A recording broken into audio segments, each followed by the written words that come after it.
Alright, good evening folks, it's Enforcer Matt and welcome back to another Short War video, and today we have learned that the Freedom of Russia Legion has entered Russian territory in the Belgorod region, and they are now in an active firefight with Russian personnel and the military troops on their side of the border, and this is obviously a very big story and one of the most large incursions we've seen from a freedom fighting unit like this that is inside of Ukraine entering Russian territory outside of that Wagner coup that took place a couple months back. So, very big news to cover on that, and we're also learning that Belarus is accusing Poland of sending a helicopter into their airspace, violating it, and then turning back around and heading back into Poland, which is almost identical to what Belarus did to Poland just a few weeks back. So, with that, let's go ahead and jump right into our first piece of news, which is from Belgorod 24. And it says, the Ukraine-allied Freedom of Russia Legion, made up of ethnic Russians, announces that it has crossed the border from Ukraine and entered the Russian Belgorod region, and battles against the Russian army are underway. This is obviously a very big event here. This could be a game-changing event for Ukraine in their counteroffensive, because with this happening, and we have details about the location of exactly where this is occurring in just a moment, now this could cause Russia to take troops off the front line and send them back to their border to protect their own sovereign territory, which would obviously be a huge advantage to Ukraine because they're looking for any gap they can get to try to defeat the Russians on the front line, because right now the Russians are deeply entrenched in their foxholes and trenches, and they need to try to find a way to break through. So this could be the big break that Ukraine's looking for, but we'll have to wait and see. But a very big deal, and one of the largest incursions by the Freedom of Russia Legion into Russian territory since the Wagner coup. And moving on to our next story here, we get a good idea of exactly where this occurred.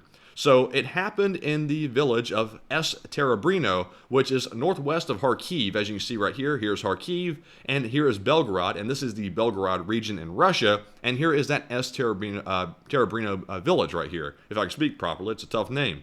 But that is where they've entered. I assume there's not too many Russian military personnel in that village, because logically, the Legion would be looking for a place with very little personnel to enter Russia and then go from there once they have a foothold in their territory. So we're looking at a pretty decent incursion here. This is obviously going to catch the attention of the Russian government in a very big way, because they are still trying to recover from that Wagner coup, and they've basically gotten some PTSD from that event, and they don't want that to happen again. So the Russians will react pretty strongly to this, and we'll hear probably more about it throughout the day, and we'll be watching it very closely.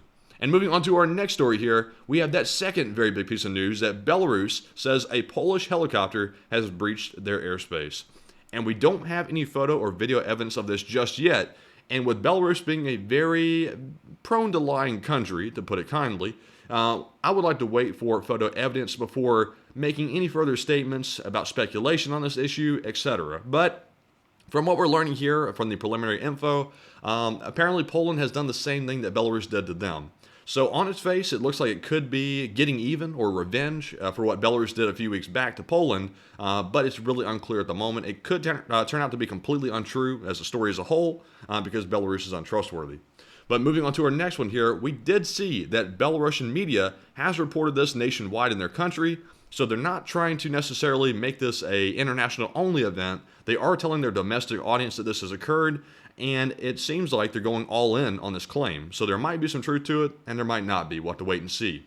And moving on to our next post here, we have one from Belgorod 24, and this is something that might have influenced that event, if you believe it's true, with the helicopter. Because Poland is celebrating its 30th anniversary of the departure of the last Russian troops from Polish soil, and a Russian presence is in the living memory of Central and Eastern Europe, which is why they do everything they can to help Ukraine. And this could be, if they're trying to get even with Belarus for what they did a while back, this could be a motivation for it, because they're having a pretty big anniversary, and it sort of happened either last night or today in our time. Not quite sure exactly how the timing works out between the time zones and where they are and where we are in America, but it is around this time, so that could be a motivation. And moving on to our next post here, we have one from the Clash Report. And we're learning that the ham and cheddar man, known as Kadyrov, or Don, if you want to call him that, he is alive, shockingly. We were told just mere days ago that this guy was in the hospital in a coma and dying. It was unclear if he was poisoned, if he had liver issues, or what. But it seems like, unless this is fake footage, that he has been resurrected. He's back, and he's in Putin's office, looking very nervous and very scared, like always. He's worried he's going to get the tea again. But let's see how this meeting is looking. I just want to point out this guy's face is extremely swollen. He's clearly still not in good health, but he is alive nonetheless.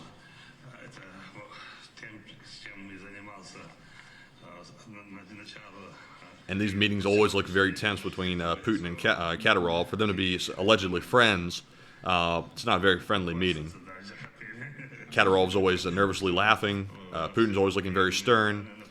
Just a very uptight circumstance all the way around, as always.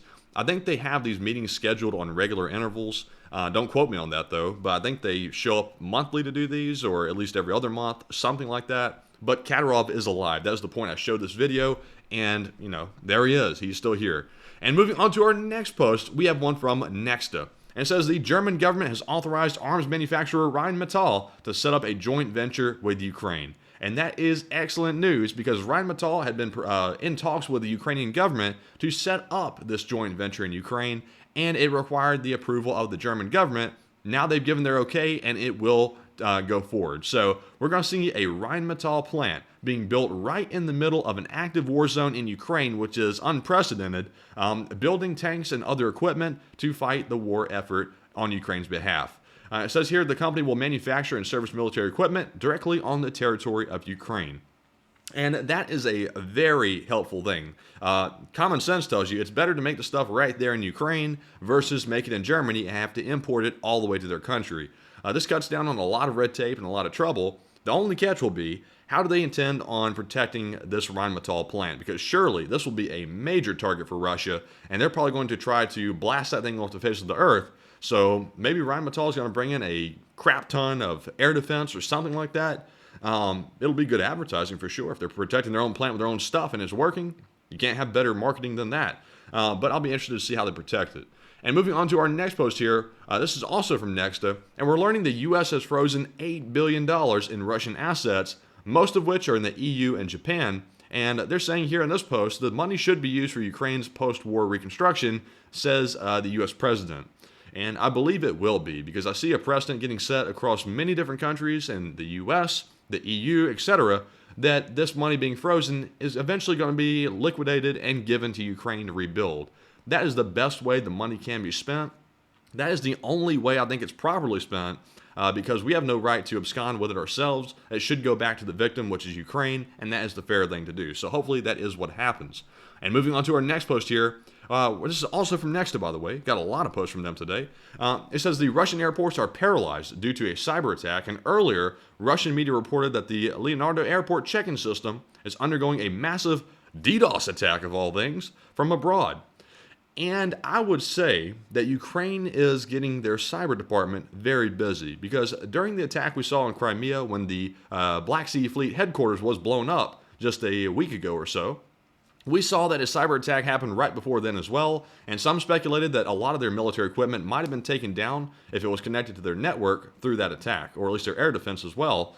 And it appears that the Russian airport is the newest victim of these cyber attacks, which is a pretty big deal, because now it's disrupting Russia's logistics system, and they can't even fly their planes. So, a DDoS attack of all things. That's quite funny. I'm sure y'all will get a big laugh out of that. And moving on to our next post here, we have one from Insider Paper. And now the Kremlin is justifying that hike in military spending by saying that it's necessary due to the hybrid war against Russia, and that people should basically be quiet and not criticize it. So while Russia's government is totally screwing up, sending people into a meat grinder, also the economy in Russia is absolutely tanking. The ruble is becoming worthless. People are starving. People are angry. The Kremlin has decided, let's spend more money than we have on our military defense, because that is the best thing to do, because that's what Putin wants, and nobody can say anything different in Russia. So obviously here we see Putin putting himself above everyone else and his own priorities above the safety of the Russian people themselves. And moving on here, we have a post from the Kyiv Post. It says NATO will increase the production of ammunition for both Ukraine and the alliance member states that have donated a significant share of their weaponry to Ukraine. Very good thing here, because that is basically paying the folks back that helped us out by helping to arm Ukraine by giving them weaponry in return, so that way they're not now vulnerable for helping out one of our allies. I think that's a fair thing to do, and I'm glad to see it, and I'm glad to see that NATO is stepping up.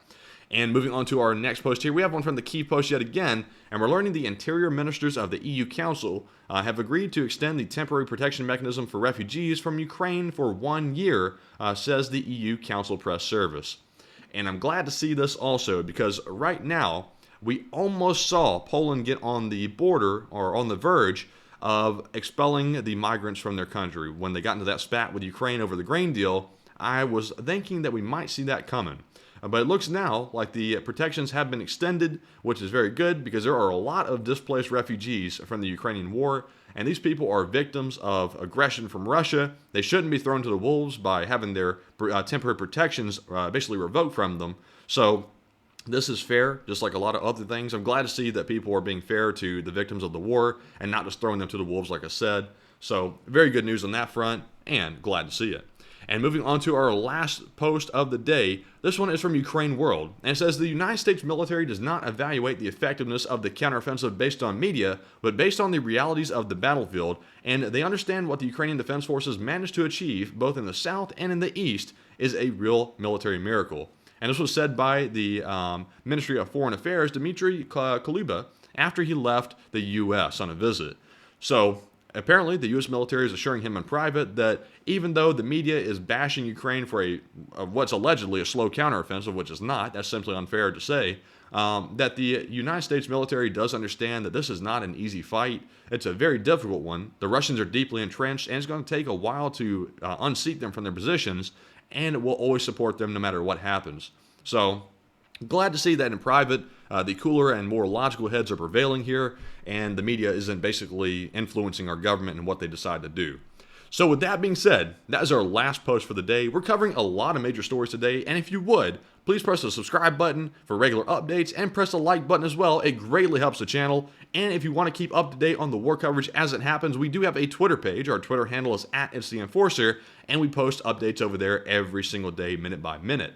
Also, if you want to support the channel, we do have a Patreon page as well. You can support us over there. The link is in the description below. And I hope the video has been informative to you, and we'll see you all tonight at 10 p.m. Eastern on our nightly war news stream, and bye-bye for now.